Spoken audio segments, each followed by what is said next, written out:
राधे, जय श्री कृष्णा। तो मेरे न्यू ब्लॉग में आप लोगों का है स्वागत।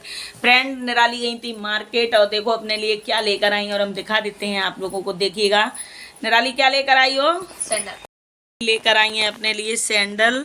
और कितने रुपए का है निराली? 300 के एक लाइट गए हैं। तो भाई निराली अपने मामा के घर जाने के लिए फुल तैयारी कर रही है और उनके कल अपने पापा के साथ गई हुई थी तो ये सैंडल लेकर आई है। एक जोड़ी हम जूते लेकर आए उस दिन दयाल बाग गए। जूते मैंने उसमें रख दिए ट्रॉली बैग में। अच्छा तो वो भी दिखाई दे। तो भैया ले आओ, देखो जूते भी निराली दिखाओ, ले आओ दिखा देते हैं।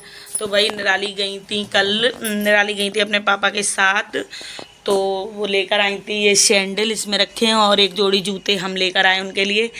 और अभी बनाने जा रहे हैं फ़िलहाल हम मठा के आलू, क्योंकि मेरा रखा है दही तो हम इसके बनाएंगे आलू। ये देखो बैगन भी रखे हैं, मगर बैगन किसी ने, हमने सोचा लाओ भरमा बैगन बना देते हैं मगर सब ने खाने से इनकार कर दिया। और ये रखा मेरा धनिया। जब तक किसी सब्जी में हम धनिया को ना डालें तो मुझे चैन नहीं आता एकदम। अगर सब्जी में धनिया डालते हैं तो मुझे बहुत अच्छा लगता है। तो अभी मुझे आलू छील के इस बर्तन में रखने हैं। और निराली लेने गई हैं अपना सैंडल, तो वो जूते तो दिखाते हैं आप लोगों को। देखो जूते उनके लिए हम लेकर आए थे उस दिन। और निराली ने अपनी फुल तैयारी कर ली है क्योंकि ये ट्रॉली बैग लेकर जाएगी अपने मामा के घर।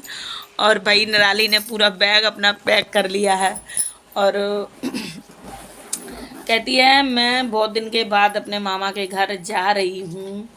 तो उनके पापा जब भी कह देते हैं बेटा मत जाओ मुझे अच्छा नहीं लगेगा, तो निराली एकदम चिढ़ जाती है और गुस्सा होने लगती है। कहती है देखो पापा अब मैं जा रही हूँ तो मुझे रोकिए मत, मैं मामा के घर जाऊँगी। तो उनके पापा कह देते हैं बेटा मत जा मत जा। तो ये जूते हैं तो हम उनके लिए दयाल बाग से लेकर आए थे। और तो भाई जूते ले आए, सैंडल ले आए। किसी चीज़ की कमी नहीं होना चाहिए बेटी के लिए। हम ये सोचते हैं कि हमारी बेटी के लिए भगवान कभी कोई चीज़ की कमी ना हो। और हर सुख उसे हम देना चाहते हैं, हर सुख सुविधा अपनी बेटी के लिए अवेलेबल रखना चाहते हैं। अभी जीन्स रह गए हैं, टॉप वगैरह। हाँ तो जीन्स भी तुम अपनी रख लेना। अभी जीन्स देखेंगे, किसी मामा आ जाएंगे उसी दिन, उससे एक दिन पहले निकाल देंगे, ठीक है। तो भाई रखाओ अपना बैग और मुझे छीलने दो आलू और हम अभी मठा के आलू बनाने। आज मेरे हर्ष गए हैं स्पोर्ट में, आज मेरा हर्ष गया है स्पोर्ट खेलने के लिए। अब देखते हैं हर्ष क्या लेकर आते हैं स्पोर्ट खेलने के बाद। तो फ्रेंड आज है बहुत सर्दी और सर्दी की वजह से हो गए हैं बहुत परेशान, क्योंकि अभी मैंने टोपा लगा रखा था तो मैंने हटा दिया है उसको। और भाई अभी बनाएंगे मट्ठे के आलू, क्योंकि मुझे दही रखा हुआ है मेरा, हमने जमा दिया था किसी ने खाया नहीं, तो मुझे उसके बनाने हैं दही के आलू और बनानी है साथ में पूड़ियाँ, ठीक है। और रखे धनिया, सारा सिस्टम एकदम सब कुछ मैंने लगा के रख लिया, केवल आलू छीलने की देर है। आलू छील कर तुरंत मैं छौंक दूंगी मठा के आलू को, तो आप लोगों को दिखाएंगे कैसे। बहुत से लोगों के यहाँ मठा के आलू नहीं बनते हैं और बहुत से लोग जानते भी नहीं हैं। आगरा में भी बहुत से लोग नहीं जानते हैं। और भाई जो मैनपुरी साइड के रहने वाले लोग हैं वो तो सब जानते हैं, और जो मैनपुरी के नहीं हैं अदरवाइज हैं तो वो लोग नहीं जानते हैं। अरे यार बाल बार उठ जाते हैं। दुपट्टे से सर्दी लग रही है फ्रेंड, इसलिए मैंने दुपट्टा ओढ़ रखा है, क्योंकि बहुत सर्दी है, यहाँ पर कोहरा कट रहा है। इसी वजह से हमने अभी दुपट्टे को ओढ़ रखा है, क्योंकि ये मेरा वूलन का दुपट्टा है तो इसलिए हम इसको ओढ़ लेते हैं। जब किसी काम को करते हैं तो ओढ़ लेते हैं, अन्यथा मुझे कोई ज़रूरत नहीं पड़ती है। वैसे स्वेटर पहन के वो रखा मेरा रूम हीटर, तो उसके सामने ही बैठे रहते। देखो वो रूम हीटर रखा है मेरा बेड पे, तो उस पर ही हम सभी लोग बैठ जाते हैं और गरम गरम हवा खाते रहते हैं, तो इसलिए सर्दी ज़्यादा नहीं लगती है। तो फ्रेंड चलो मठा के आलू बनाओ।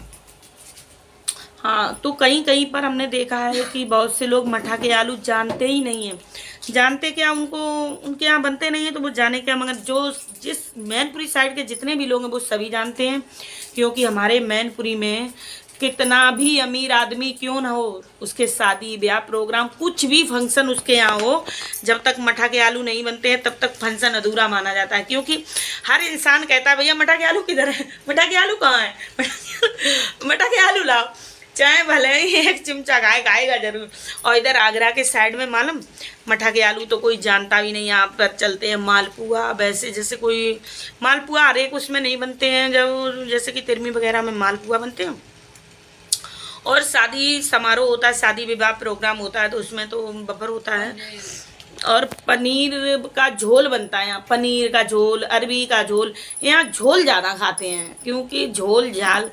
और हमारे मैनपुरी वाले खाते हैं मठा के आलू, वही मुझे अच्छे लगते हैं। क्योंकि फ्रेंड मुझे भी 16-17 साल हो गए आगरा में रहते रहते, मगर क्योंकि ना मेरी मैनपुरी की जो आगरा की भाषा है उसमें चो मो करके बोलते हैं, मेरे पतिदेव बोल देते हैं, मगर मुझे नहीं आती है। क्योंकि मुझे अपनी मैनपुरी ही की भाषा अच्छी लगती है और वो ही हम बोलते हैं। यहाँ पर लोग अपनी मम्मी को तू ता करके बात करते हैं। हमारे मैनपुरी में कोई भी बच्चा अपने माँ बाप से तू करके बात नहीं करेगा। यहाँ लोग कहते हैं तुम्हारे मोहड़े में देंगे, तुम्हारे पिछवाड़े में देंगे, तुम्हारे ऐसे देंगे, ऐसे उल्टा सीधा बोलते हैं। हमारे मैनपुरी में कोई ऐसे नहीं बोलता है। हाँ, कोई कहेगा तो कहेंगे तुम्हारे मुंह पे थप्पड़ देंगे, ये देंगे, वो देंगे, बस ऐसे बोल देते हैं।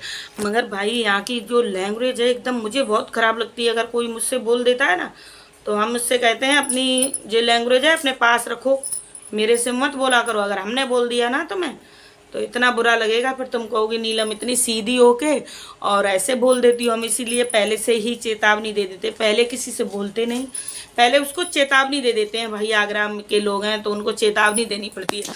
भाई पहले हम दे देते हैं उनको चेतावनी, पहले से मत बोलो, अगर हमने बोल दिया तो तुमको आग लग जाएगी, इसलिए हमको कहना पड़ता है।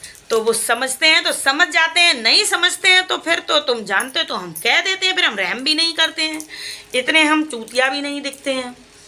तो इसलिए तो जो अपनी जहाँ की जैसी रीत होती है वो इंसान वही करता है। और फ्रेंड हमारे यहाँ मालूम बहुत सारी ऐसी परंपराएं हैं जो आगरा में, जो हमारे मैनपुरी में नहीं होती हैं। तो हम अब जो मेरे सास ससुर वगैरह जो जिस चीज़ को जो रीति वो निभाते हैं, हम यहाँ रहते हैं तो हम अपने परिवार की जो सिस्टम है, जो रीति है, हम वो ही निभाते हैं। जाने ही हमारे मैनपुरी में कुछ हमारे मम्मी पापा यानी कि मेरे सास ससुर कुछ करें और हम यहाँ कुछ और अपना ऐसा नहीं करते हैं। क्योंकि जो मेरे मम्मी पापा करते हैं, अभी बनाएंगे मठा के आलू, तो अभी बनाने हैं मुझे भैया मठा के आलू। तो भैया अभी हम मठा के आलू छौंकेंगे, बनाएंगे, उसके बाद पूड़ियाँ सेकेंगे। और तो फ्रेंड अभी दिखा देते हैं आप लोगों को, हम आलू छीलने के बाद छौंकेंगे, फिर बताएंगे आप लोगों को, पूरी प्रोसेस दिखाएंगे आप लोगों को, ठीक है, कैसे मठा के आलू बनते हैं। बहुत से लोग कहते हैं दीदी आप मठा के आलू बनाइएगा और किसी दिन मुझे बताइएगा, तो हम आप लोगों को यूं ही बता देते हैं। चलो छौंकेंगे तब छौंकेंगे, बता देते हैं हम।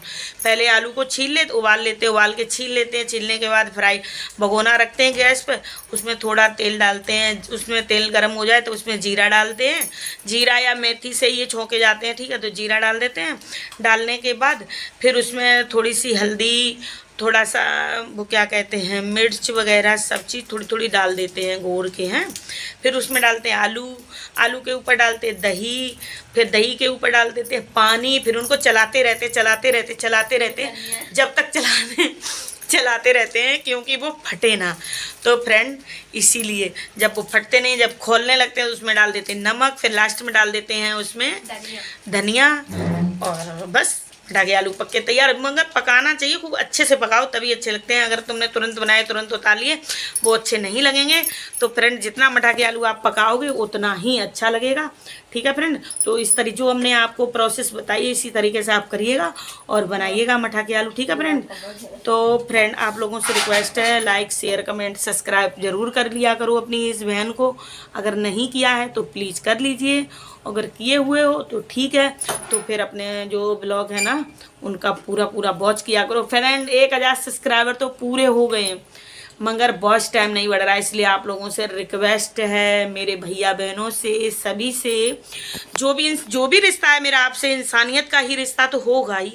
अगर भाई बहन नहीं लगते होगे, कोई भी रिश्ता होगा आपसे मेरा तो चलो मान लेते हैं इंसानियत का रिश्ता तो है ही आपसे मेरा।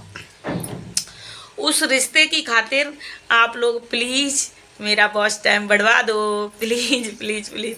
आप लोगों को जैसा जब भी हम आपसे कहते हैं यही बात कहते हैं, वॉच टाइम नहीं बढ़ रहा है, सब्सक्राइबर तो पूरे होने जा रहे हैं मगर वॉच टाइम नहीं बढ़ा। आप लोगों से मेरी हाथ जोड़ के रिक्वेस्ट है, जब तक वॉच टाइम नहीं बढ़ेगा तब तक मैं अपने चैनल को मोनेटाइजेशन के लिए अप्लाई नहीं कर पाएंगे। तो प्लीज़ मेरे भैया बहनों सभी से मेरी रिक्वेस्ट है कि मेरे चैनल को ज़्यादा से ज़्यादा मेरे ब्लॉग वॉच करो, ठीक है फ्रेंड। राधे राधे, जय श्री कृष्ण। लाइक करो, शेयर करो, सब्सक्राइब जरूर कर लेना।